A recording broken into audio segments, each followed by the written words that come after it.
Aujourd'hui, à Expo.gros, on va parler du jeu Marrakech. C'est un jeu de Dominic Eckerd. C'est un gigamic. C'est un 6 à 99 ans. C'est un 2 à 4 joueurs. Une partie dure de 20 à 30 minutes. Et notre édition date de 2007. Donc, quel est le thème général du jeu? C'est simple. Vous êtes un marchand de tapis dans un marché de tapis. Comment gagner la partie? C'est celui qui va avoir le plus de points en fin de partie qui va gagner. Qu'est-ce que le jeu contient? On a le board, on a Assam, on a des tapis pour les 4 joueurs, donc de 4 couleurs, on a des dirhams, et finalement, on a un dé. Comment setter le board? Première chose, on va prendre Assam et on va le mettre en plein centre du board. Ensuite, chaque joueur va se prendre des tapis. Si vous jouez à 3 joueurs, chaque joueur reçoit 15 tapis. Si vous jouez à 4, chaque joueur reçoit 12 tapis. Ensuite, vous allez donner à chaque joueur 30 dirhams, donc 5 dirhams de 5 et 5 de 1. Une fois que c'est fait, on va pouvoir commencer la partie. Donc, il y a plusieurs façons de jouer, il y a plusieurs variantes. Je vais vous expliquer celle qui, à mon avis, est la meilleure. Donc, première chose à faire, chaque joueur va avoir 5 phases à faire lors de leur tour. Ça va toujours être les mêmes. Première chose, on va brasser le dé. Ensuite, on va bouger Assam en ligne droite, donc face vers lui, du nombre du dé. Donc 2, Assam va bouger de 2. Ensuite, vous devez payer la dîme si vous êtes sur un tapis adverse. Présentement, il n'y a pas de tapis, donc vous ne payez rien. Ensuite, vous allez devoir placer un tapis.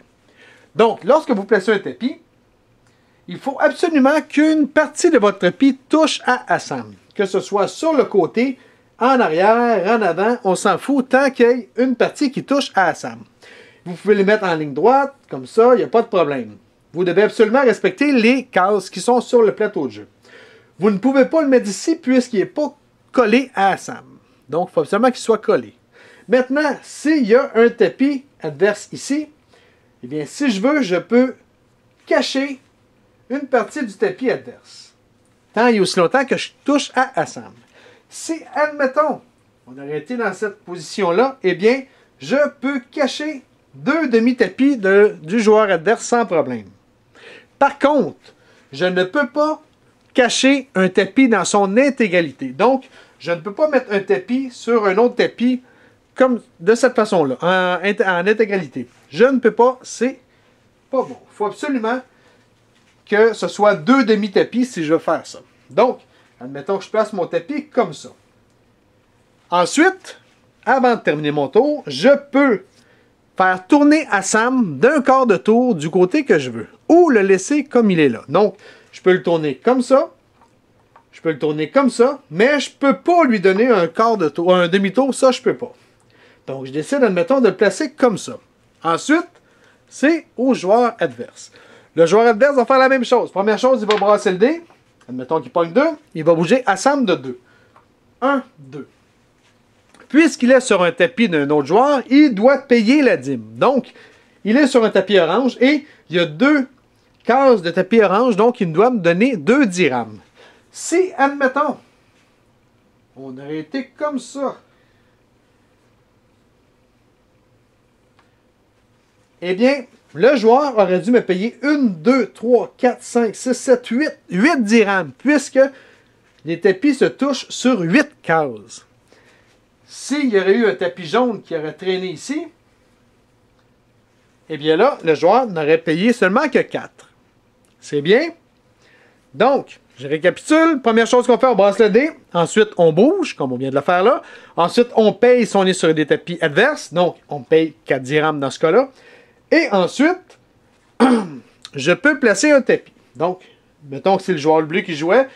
C'est comme tantôt. Il peut placer un tapis ici, ici, ici, où ce qu'il veut. Tant qu'il touche à Assam et qu'il ne cache pas un tapis dans son intégralité. Donc, je pourrais décider de le mettre ici. Puisqu'il touche à Assam.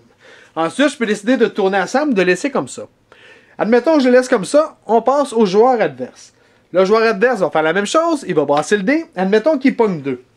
Lorsqu'Assam vient pour rentrer dans le mur, si on regarde ici, on a tout le temps des petites flèches qui nous disent qu'est-ce qui doit arriver. Donc, si Assam pogne 2, il est ici, il va faire 1, et ensuite, le deuxième, il va suivre le chemin et arriver comme ça. Donc 2. Donc il va devoir donner 2 piastres au joueur bleu. S'il aurait été ici et il aurait pogné 3, eh bien ça aurait fait 1, 2, 3. Il aurait donné 2 dirhams au joueur bleu. La partie va se dérouler comme ça jusqu'à temps que tout le monde ait joué tous ses tapis. Si pendant la partie, malheureusement, vous n'avez plus de dirhams, eh bien vous êtes éliminé, vous allez attendre dans le salon, c'est fini pour vous. Cancellez le projet, c'est fini. Par contre, lorsqu'on va arriver à la fin de la partie, donc une fois que tous les tapis sont joués, c'est à ce moment-là qu'on va calculer les points. De quelle manière qu'on calcule? C'est simple. Vous allez calculer tous vos dirhams que vous avez ramassés durant la partie et vous allez ajouter à ça chaque demi-tapis face visible que vous avez. Donc, admettons que mon joueur orange a 20 dirhams, eh bien, il y aurait 20, 21, 22, 23, 24, 25, 26, 27. Il y aurait 27 points. Parce qu'on calcule les dirhams et toutes les parties de tapis qui sont visibles. La partie en dessous du jaune, je ne la calcule pas, elle n'est pas visible. Donc, chaque joueur calcule ça. Celui qui a le plus haut total gagne la partie. C'est aussi simple que ça. Je répète une dernière fois la séquence de tour. Vous brassez le dé. Ensuite, vous bougez. Ensuite, vous payez si vous êtes sur un tapis adverse. Ensuite, vous posez un tapis qui doit être collé à Assam et qui ne doit pas couvrir un tapis adverse dans son nid d'égalité. Et finalement, vous pouvez bouger Assam, le tourner d'un quart de tour.